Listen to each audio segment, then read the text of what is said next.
about men being men.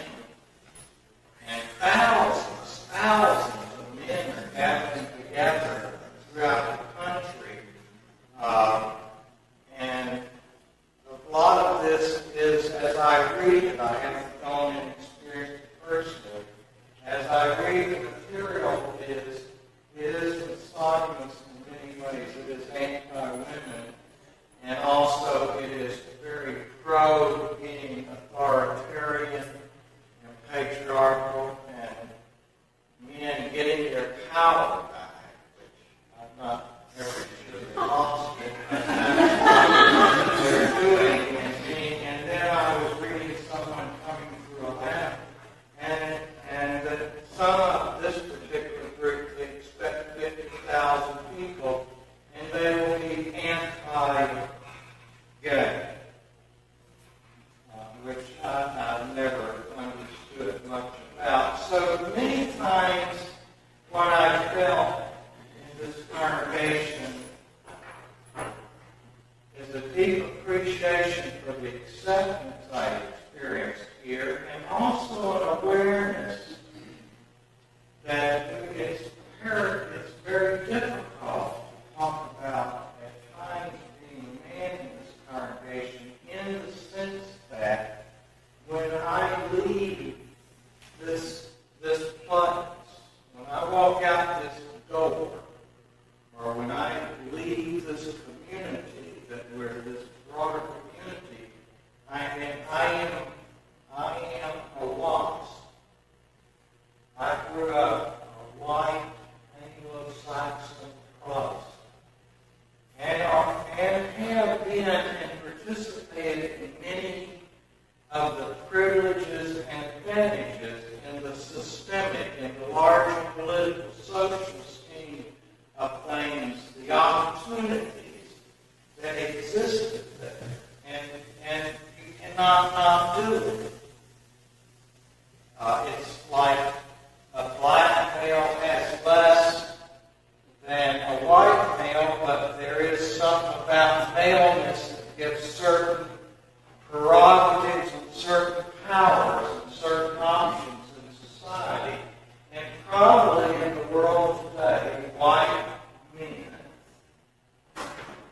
have politically, you can look around the world, and you can see who is in power, whether it's Russia or whether it's Iraq or Iran or whether it's in England or France or what have you. It's mostly, if I just walk out and don't wear an earring and don't wear flashy clothes, and I am very careful to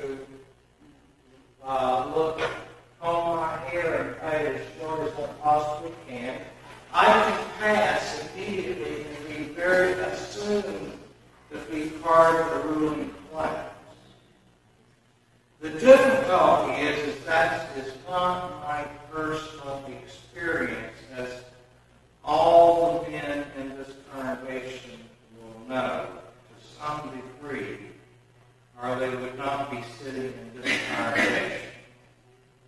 Except for people visiting for the first time who may not know it. But those men who have been with us over the years, and I have felt like it's time to just talk about it. And I hope, I'll talk about what I hope we men in this congregation will do for each other, given the tremendous reaction that's taking place against men that do not fit the model. In my earliest years in Jacksonville, Florida, in a blue-collar working community, growing up as a small boy, I was known as a sister.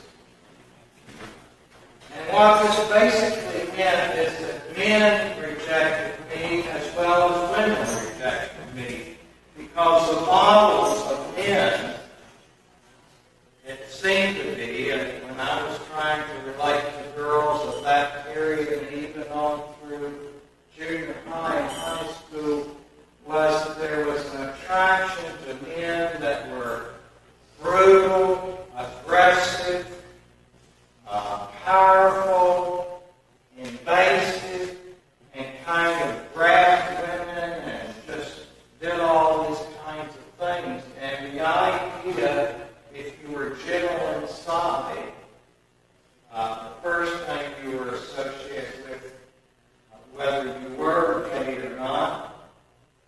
was that you were some way cystic or inadequate or not a real man.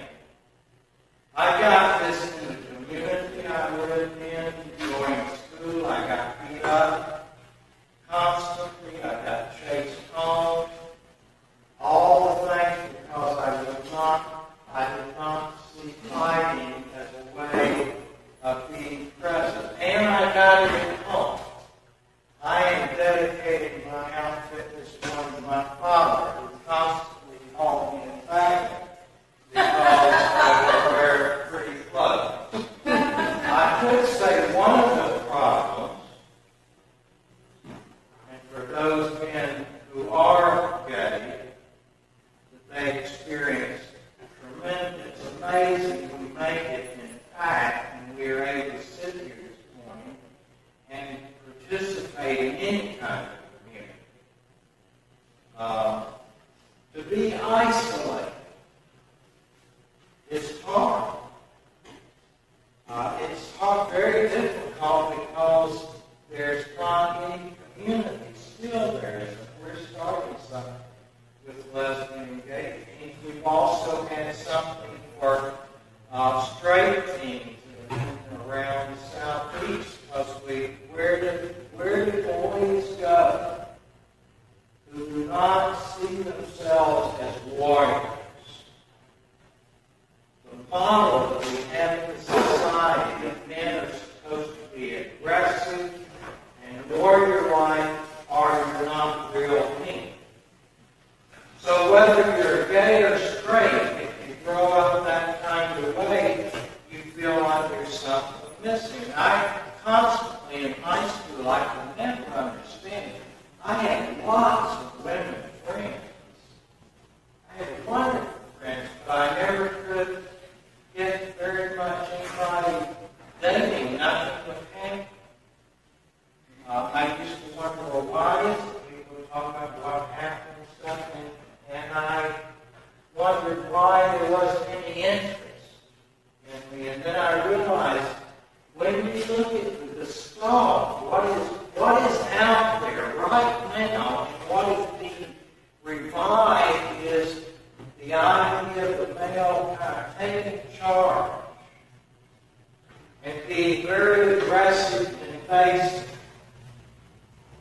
in all kinds of ways. The idea of being gentle. Now, began to shift when I got to college a little bit.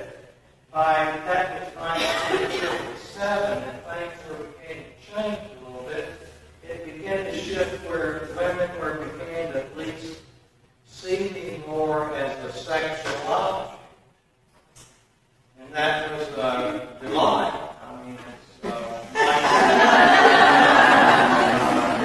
it's real. I mean, it's amazing to grow up, and others of us that grow up and refuse to kind of think the way that I ever did. Some of it's on behavior, but some of it's on that we did not fit. That most of the men that come through this congregation, we don't fit. It may be because of our ideals. It may be because of our gentleness and our caring. It may be because of our sensitivity. It may be because we cried, or it may be because we have written or said what we really felt, and men are not supposed to be sensitive or to feel in those kinds of ways. It may be that we could not stand killing. The first time that I saw killing, I remember as a small child, I was somewhere in elementary age. A bunch of kids that got BB guns in the little community I lived in. That was the thing the boys at 5, around 6, 7, 8. And kids had shot a little bird and they put it in a container and they shot this bird so they killed it. And I couldn't handle that. It was too much for me. It stayed on my brain since that happened to me. And later when men wanted me to go hunting with them, I'd say I was scared of getting shot. I would not say, I can't handle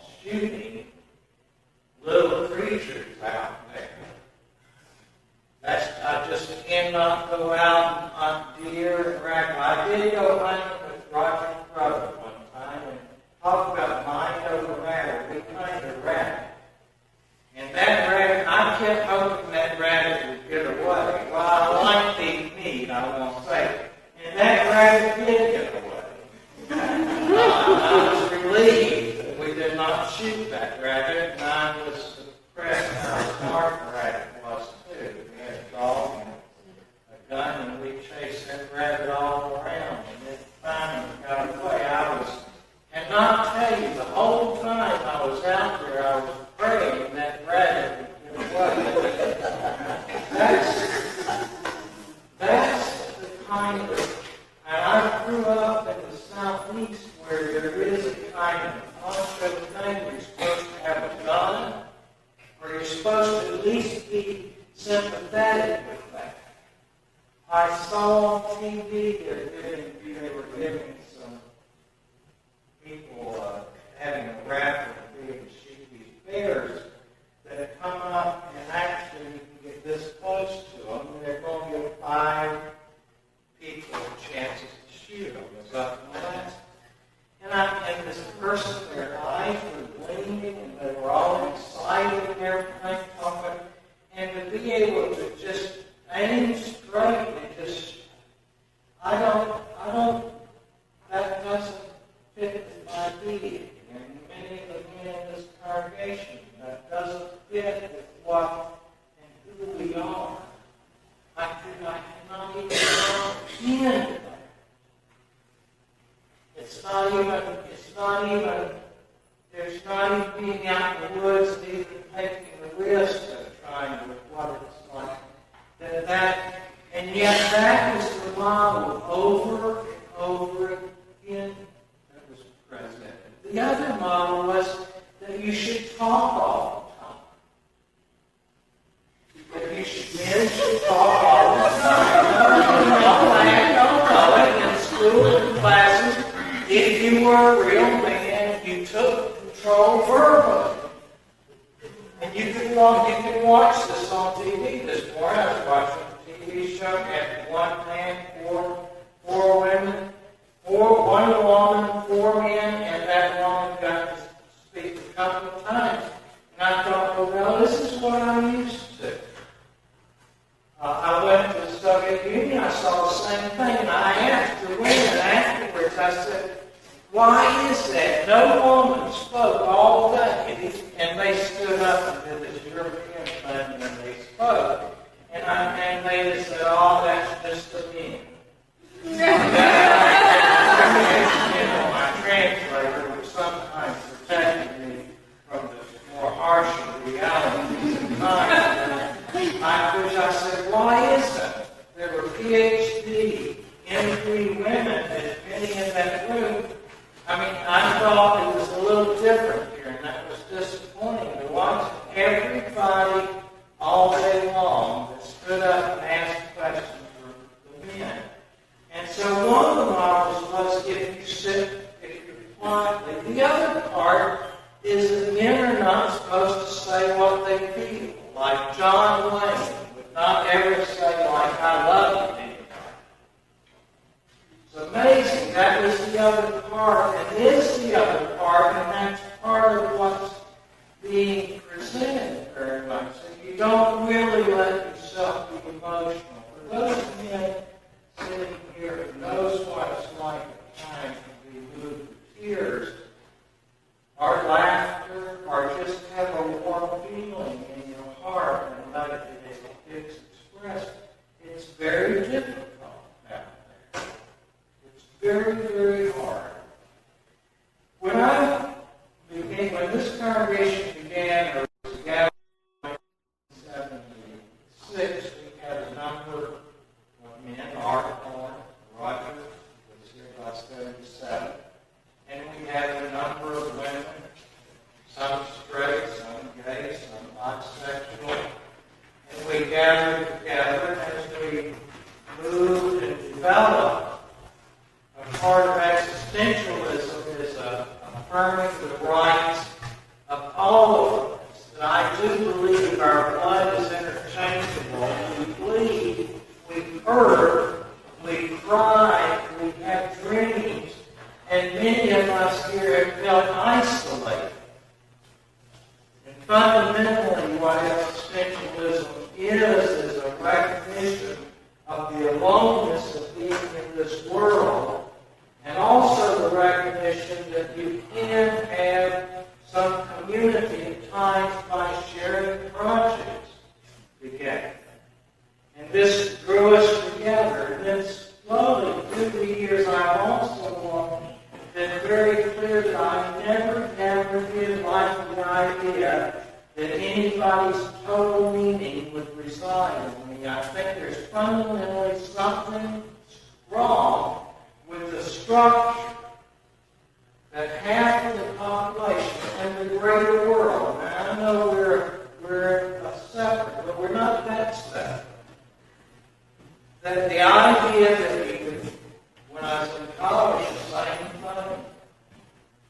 Everybody, I thought, gosh, overwhelming responsibility to determine somebody's place in the class structure by virtue of how much you make or who you are. What an horrible thing to put on anybody. That the male determines how the family lives. I never did like that. I never thought.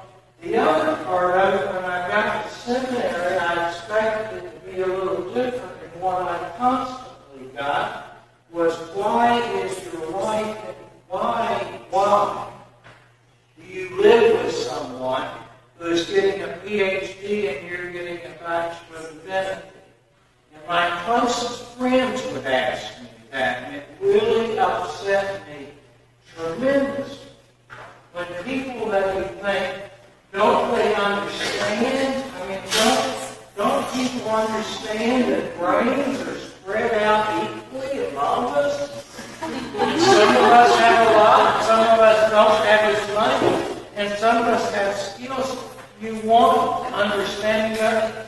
Over and over in seminary, what I got told every time I went to get financial aid was that, why don't you move out to a rural area? And I said, well, I'm living with someone. I have a wife that's working, getting her PhD at the University of Kentucky. I can't live out in Potomac, Kentucky.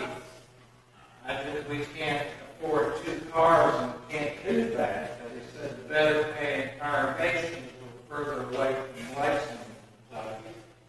And I got no support at all from the seminary, and not much from any of my colleagues.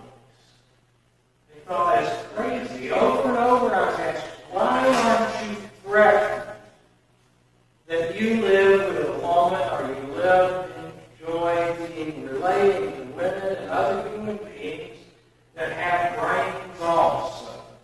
That's what it gets down to. And it gets tremendously isolating when you're on the other side of it. You get tired of feeling like, what's wrong with me?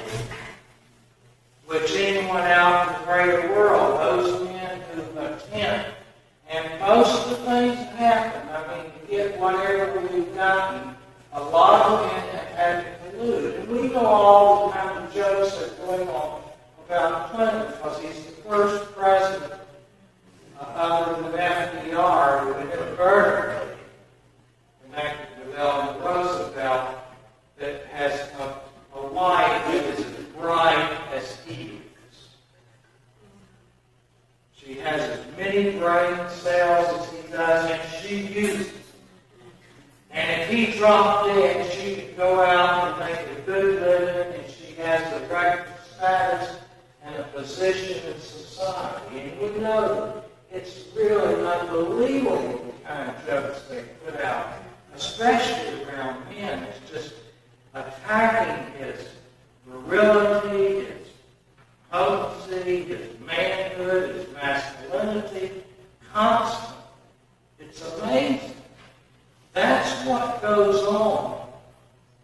The personal pressure that any man who decides that he's one, and that men who come to this congregation, a lot of people will say, how do you stand it with all those real strong women when they don't put it that way?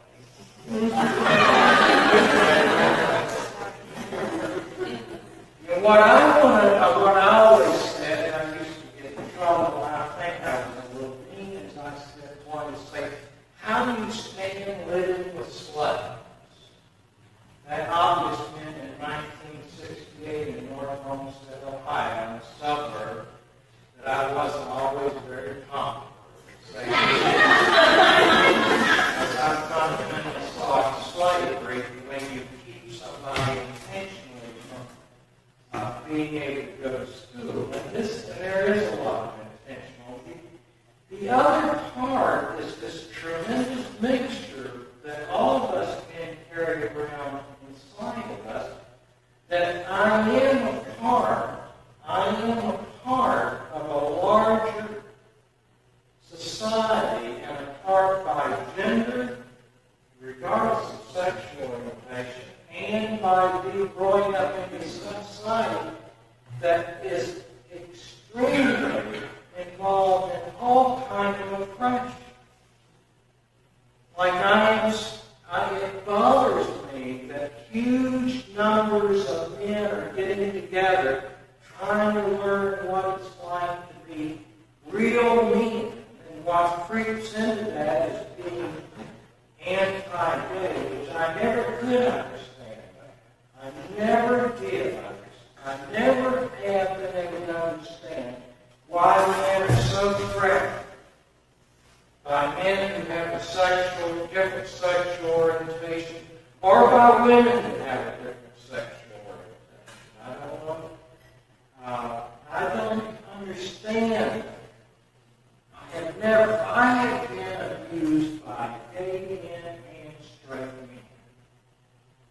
Both. And that doesn't make me like men any less that are straight or gay. And I don't think it's no more.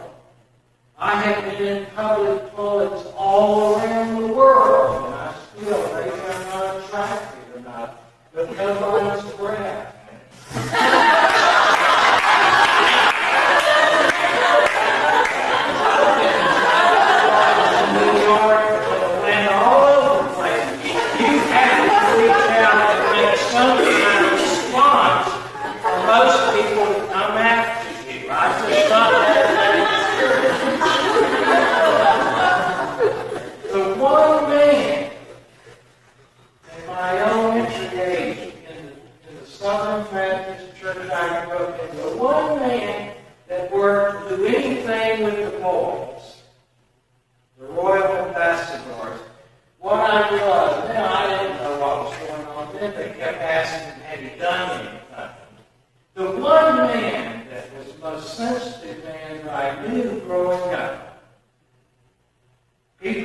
He wasn't married, and people began to ask us, my parents and others in the congregation, has he been doing anything with you? They didn't say what, so I didn't know what.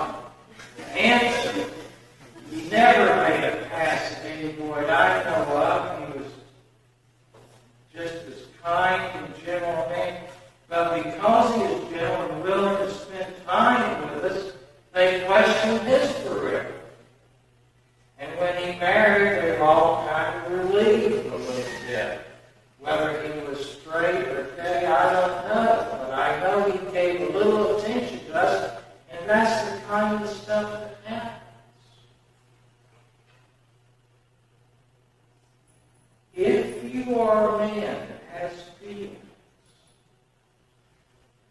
and if you really don't buy into the socialization that one half of the population is some way lacking, or the other part of even men who are not sexually oriented toward women, the men who like other men sexually, that if you really don't go along with that, you get attacked. I had a Unitarian colleague ask me for wearing this very outfit I wore in 1969 to a minister's meeting in Cleveland, Ohio. He said, "How does it feel to dress like a fag?"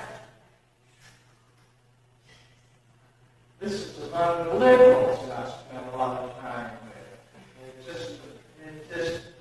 It's devastating to be out in the world and you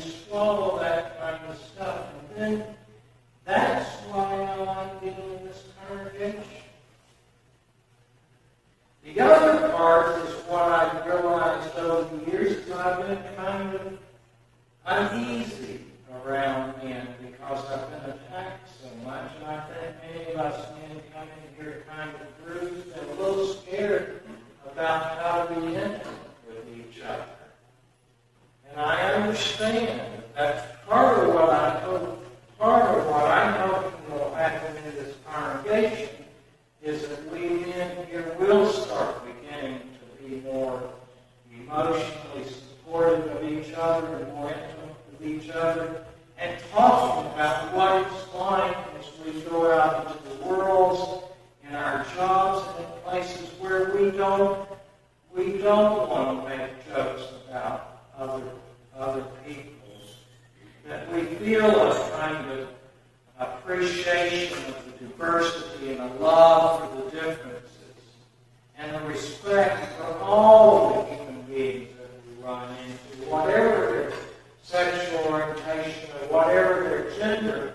For those of us who are out there, I think sometimes I haven't often talked, and this is the part that I'm going to talk about this morning very strongly, is that it's real easy if 52,000 men are getting together in Atlanta to basically bash gays and learn what it's like to be more aggressive in their masculinity. What is it that is inhibiting the others of us men of being more intimate and closer and supportive of each other out there rather than attacking? And I think many of us have been stopped. I think what I chose on, I speak, I relate, but I won't really talk about what it's like in the everyday world when you go against the tremendous pressure there is out there to make you aggressive and violent. Most recently, Newt Gingrich said something about the Afro-American community and how they had not looked after themselves and did not know about this was last night. And what this is really about is about me. And John Lewis spoke up, and I thought John Lewis had to borrow an apartment and sleep on a sofa when he went to Washington, because his primary goal was not free, or not having to be always the king of the mountain and on top. And if you get up in the morning and you get on Marley and you watch the number of women and men, black men, going into neighborhoods to work in Druid Hills and all through Buckhead and all around, and you say they don't know how to manage money because there's been other values that are important. Like if you're a pacifist or you believe in trying to use negotiation and peace as the first main line of defense, that there's something wrong with you. That's awful. I just thought, my God, this is about men. This is not simply black and white. Because John Lewis has a view of a man participating, getting beat up, being in prison, and he is in a position of power, and he is not used it to line his own pockets. And yet you're told there's something wrong with it. I've been attacked for loving being in the congregation like this, and am I afraid of big congregations? I had another colleague say, why would you take big congregations? Well, basically, I'm not afraid of big congregations, but I am very terrified of rational structures and rigid compromise and what they do to myself and other people. And I'm on this road. I said, why couldn't I get on anything commitments. And they said, well, it's your living situation. We can't handle it. And each of you, many of you know what this is like. It doesn't matter whether you're lesbian or straight woman, or whether you're gay or straight man. Man, you know that basically, if you go against the grain of what is the model, you know the words that are used, and they're used against men as well as against women. There's something lacking. And after a while, what we do is if I think something's lacking enough, I get quiet. I think of the AIDS thing, silence equals death.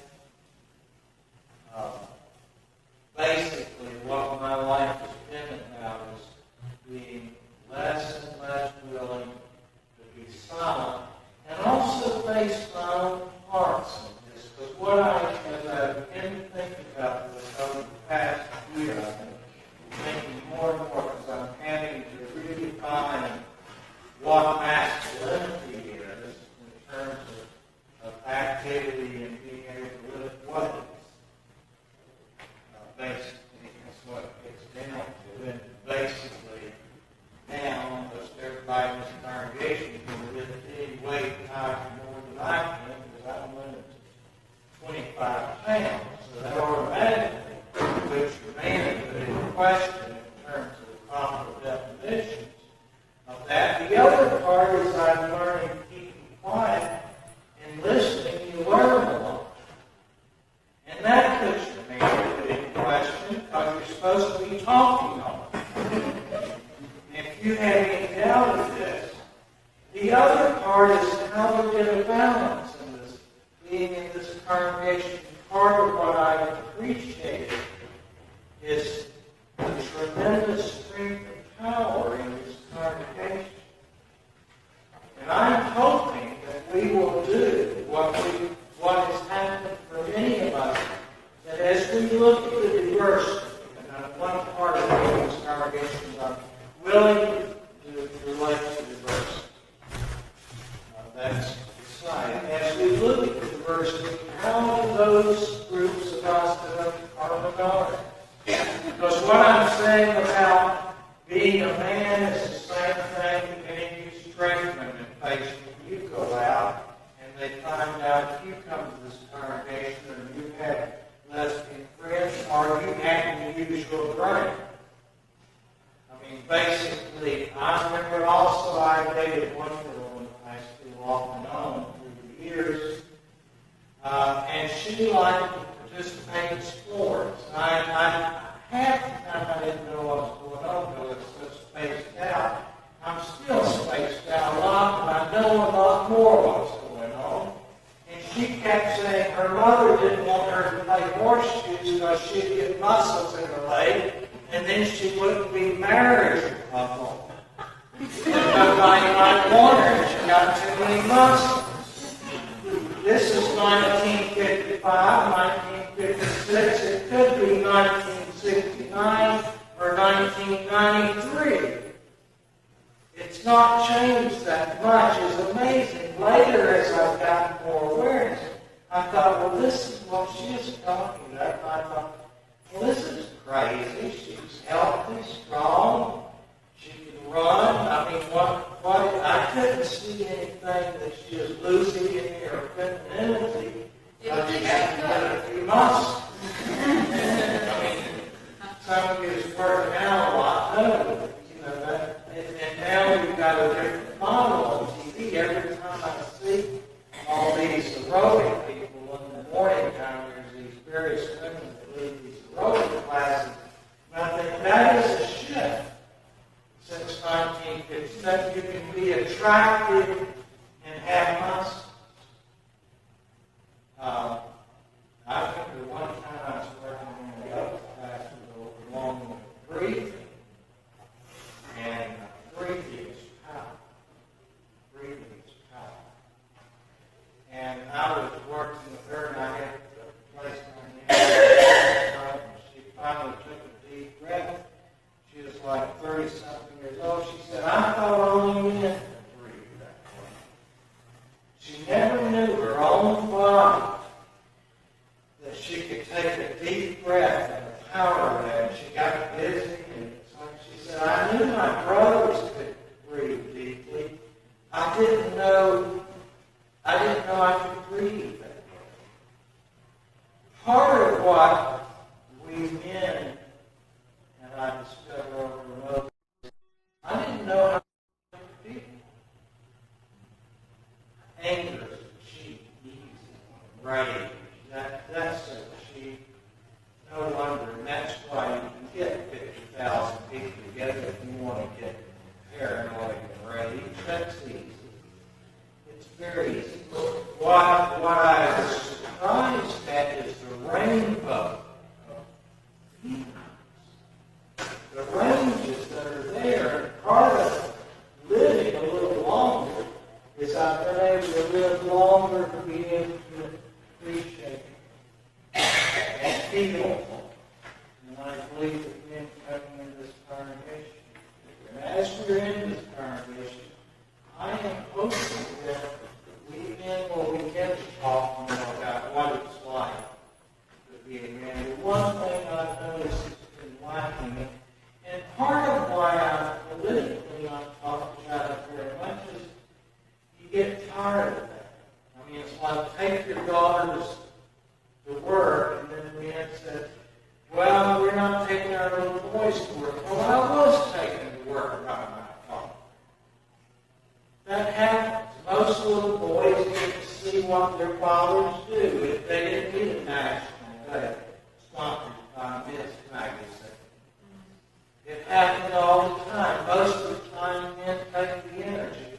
And some men have done that with their daughters over the years, and it has made a difference. Some men say you can be this and that. You can be a lawyer, a minister, a doctor. You can be a teacher, a principal. Or you can be run this business. There's been exceptions. But I have not going to talk about it because I know that it is different. The levels of oppression, even in the midst of all this, I am aware that no one questioned my right to go to seminary. No one questioned my right to be educated.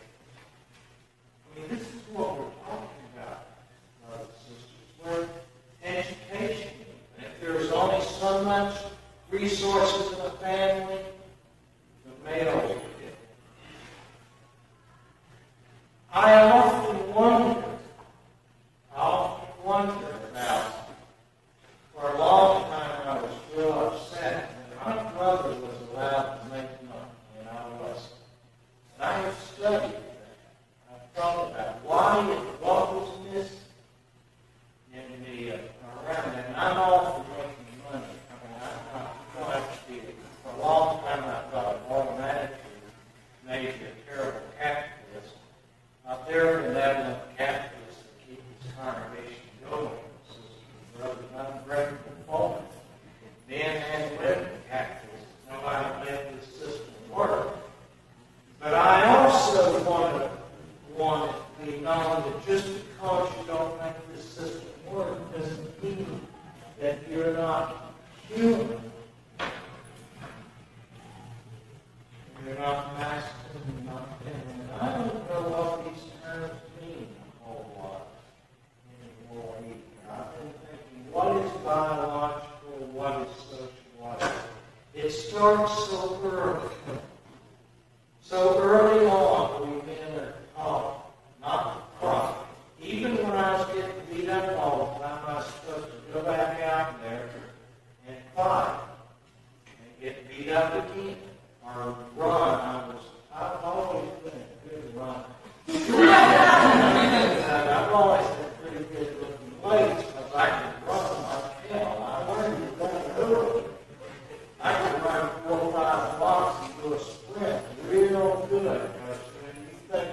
somebody's going to be judged.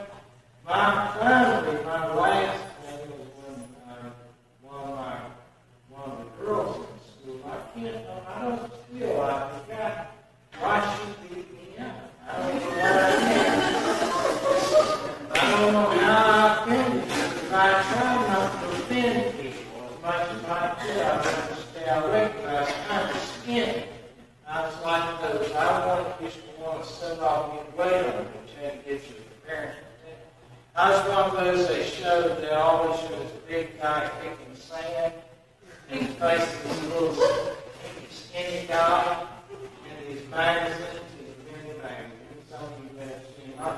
I was one of those little skinny guys I used to want to get weight on. It's because I thought, well, if I didn't even hurt you, weight might have to be muscle or something. I just thought you could weigh more. But in my family, it was too difficult to eat. So I did, I basically ate as little as I could. Because it just wasn't an congenial, easy, nice dining experience.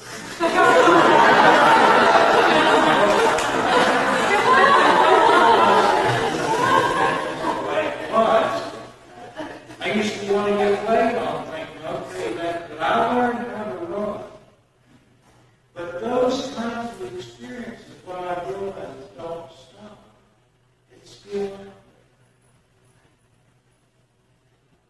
And I am very grateful for the men who have hung around that congregation over the past decades and given so much to us. And I am also saying in my point in which that we give a little bit more to each other that we can do.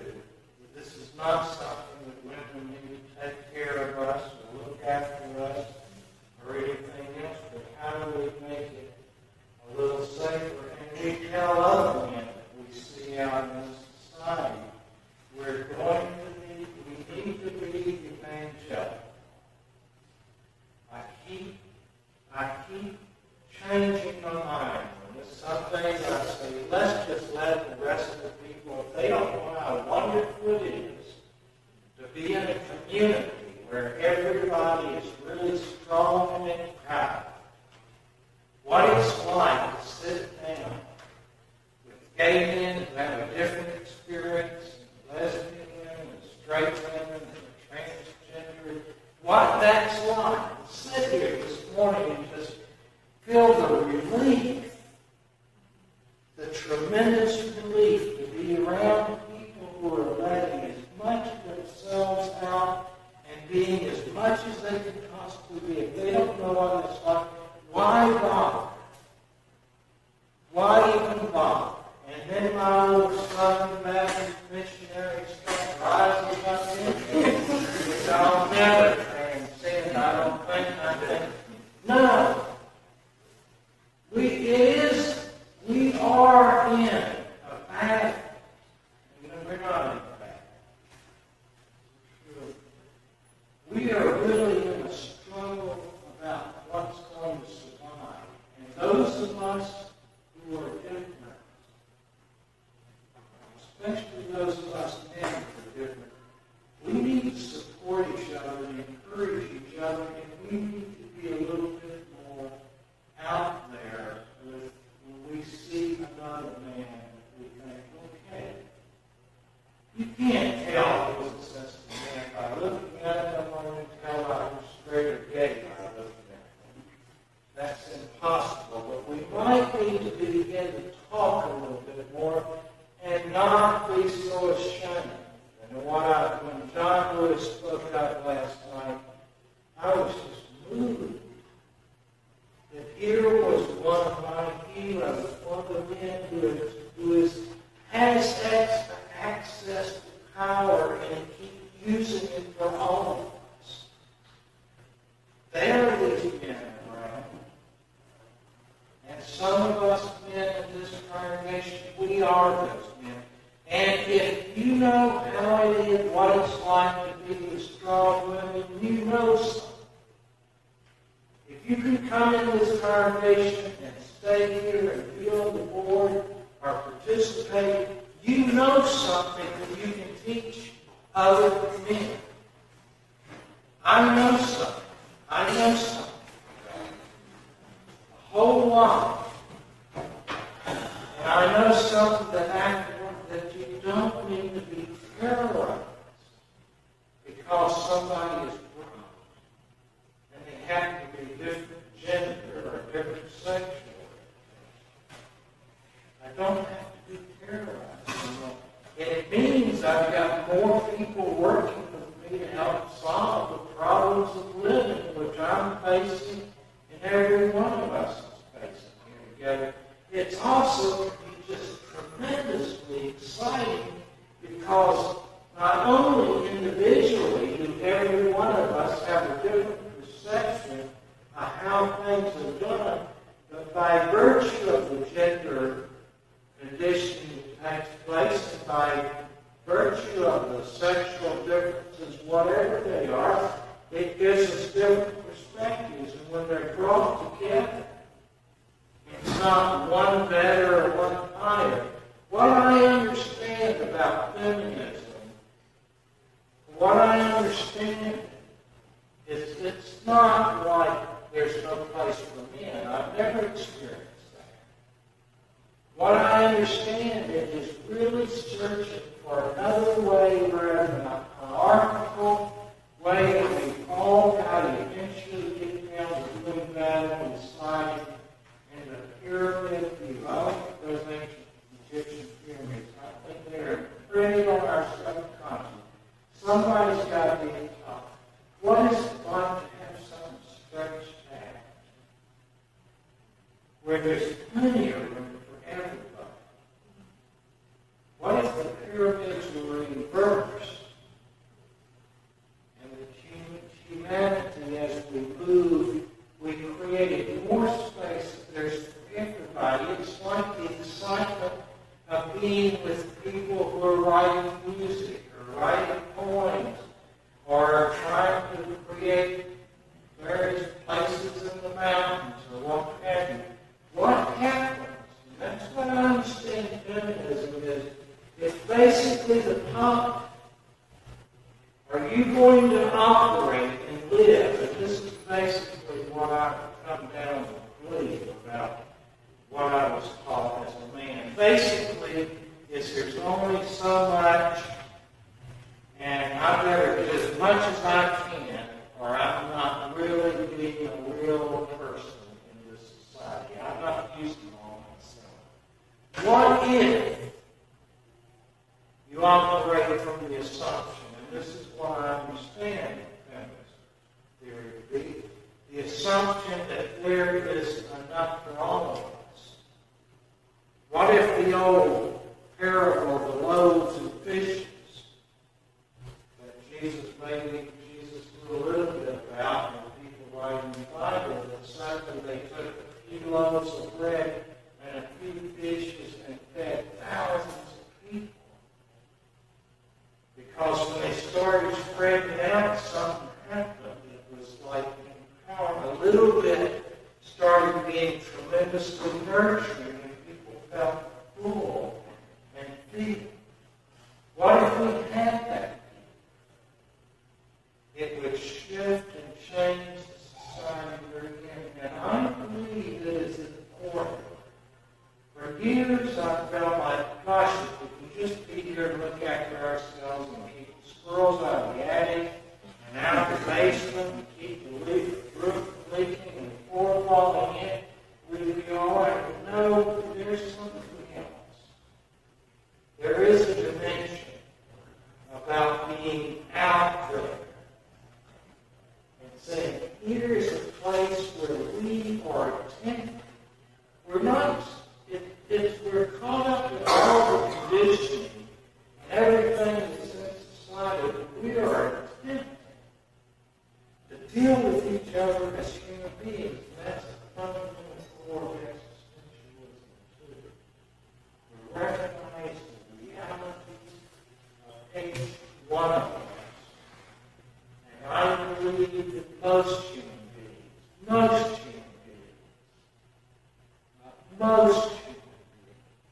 most all human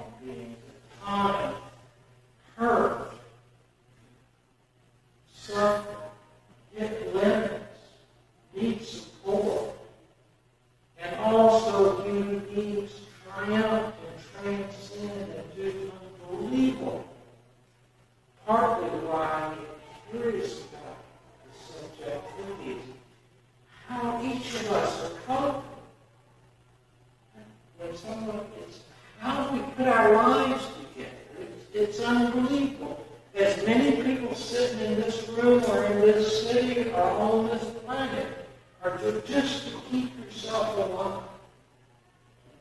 Part of being more disabled, I'm aware that more and more I spend more energy keeping myself alive, and I get more and more aware of what each of us, whether it's emotionally alive, intellectually alive, are being a part of the society, the energy.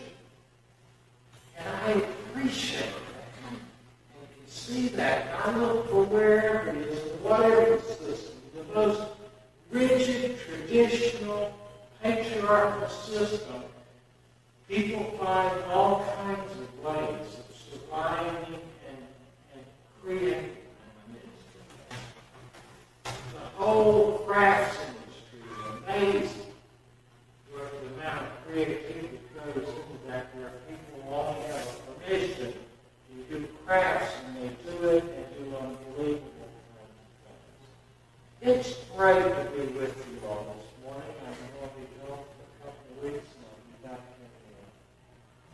in July. We have flying program for 2000, the first Sunday and off in July. We'll be here talking about her trips and what she did in her life and the risks she took on taking that journey.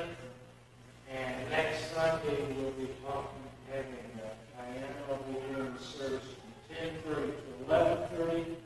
And I also want to say, Pastor Niemöller, a German Protestant pastor, in his 40s, finally came around to see what was happening in Germany. And he said, I'm paraphrasing, he said, when I saw him take the pacifist, I didn't say anything, I didn't protest, I didn't make any sound. I was quiet. When I saw him take the gypsies, I didn't say anything because I wasn't a gypsy. And this didn't bother me. I was quiet. I just let it go. When I saw him come after the Jews, I didn't say anything because I'm not a Jew. And that has nothing to do with me, and I didn't say anything. And finally, there was no one else left, and they came after me. And by 1944, they did come after the Protestant ministers who so many participated in the pit and assassinated Adolf Hitler. And they came after me. And finally put them in concentration camps. One way we make a difference is standing up with our sisters and brothers who are a little bit more out there, not by all choice, but by how they came into this world. And you and I make a difference as we ride in that parade, or walk in that parade, or go down and watch that parade. We make a statement for us and for our sisters and brothers across this land and across this world. Thank you very much. Our closing hymn is number this little light of mine, number 16.